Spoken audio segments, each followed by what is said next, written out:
Mind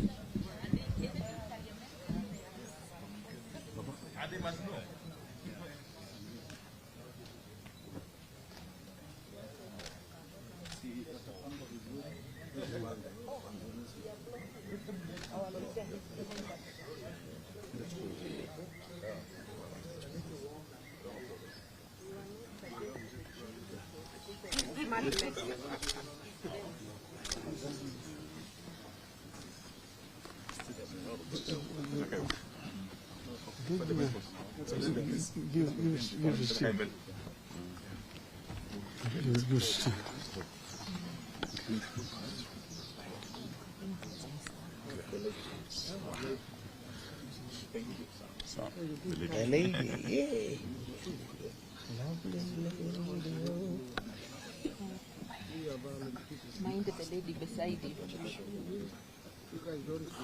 Are we ready? Muko mbali leo. Chamutai. So far. We are drifting apart. Hey. That far is better than and these are our people. There's no tear gas around, so don't be so far. No. If they come nearer, they carry fewer. Yeah. Oh. Let them carry from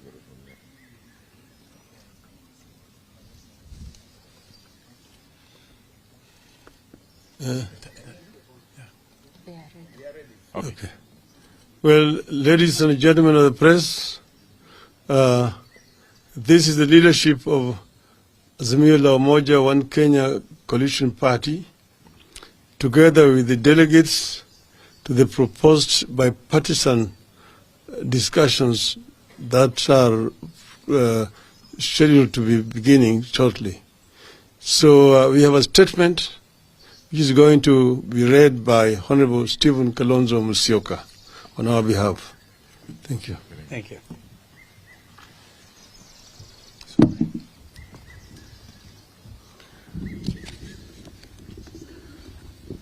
Ladies and gentlemen, this morning, or is it up to late this afternoon, the leadership of the Azimio la Umoja One Kenya Coalition Party, including those from the Houses of Parliament, met with our delegates to the envisaged national dialogue to review developments on the envisaged talks. Any reasonable observer of the happenings in the last few weeks will agree with us that Kenya Kwanza has no intention whatsoever of holding any dialogue at all, let alone one that is honest, transparent, and bipartisan. They have exhibited absolute bad faith from the beginning, and we will highlight the same as follows. Number one, when Honorable Ruto invited us for talks, he did not in his speech capture the entire framework for talks as had been agreed upon with the emissaries he sent to us. This includes leaving out key issues on the cost of living and electoral justice, which are of utmost importance to us and the people of Kenya.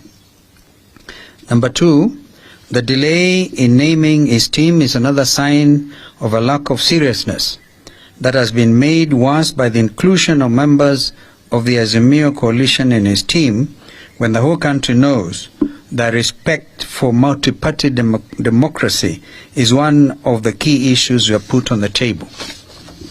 Number three, to date, Kenya Kwanza has failed to name the leadership of his team as a way of stonewalling.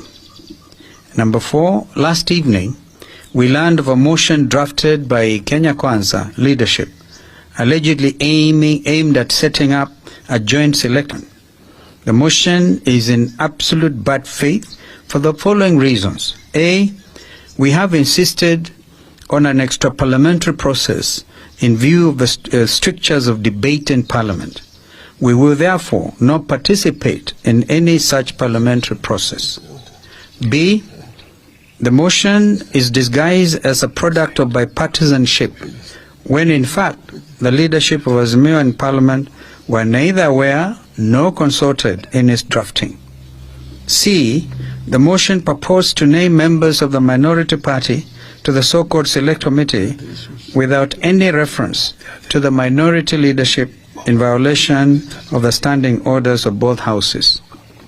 And D, the motion purports to set the terms of reference and scope of the discussions without any reference to us.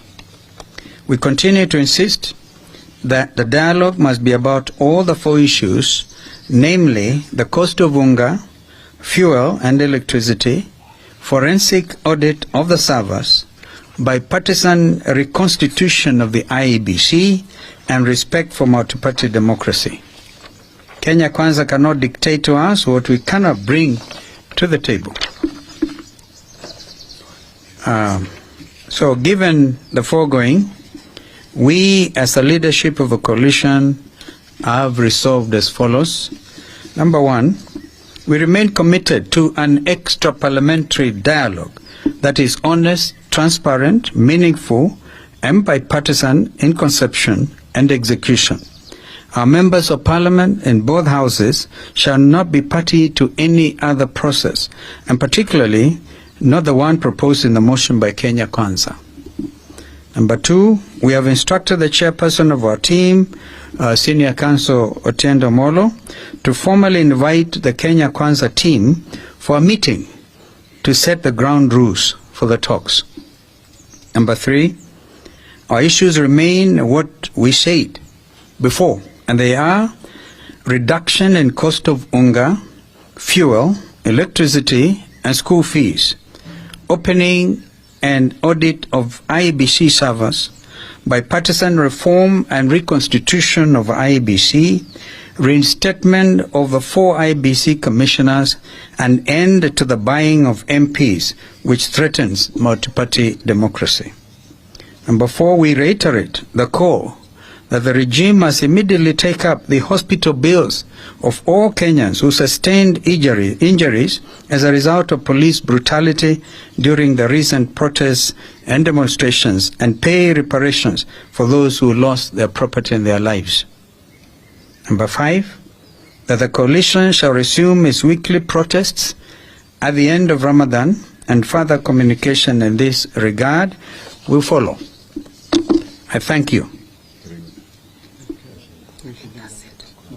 Good. Sawa. Maswali tafadhali, kama kuna swali. Pengine baada ya iftar. Asante. I think maelewa hii kitu ni continuous, very very clear. So karibuni sana.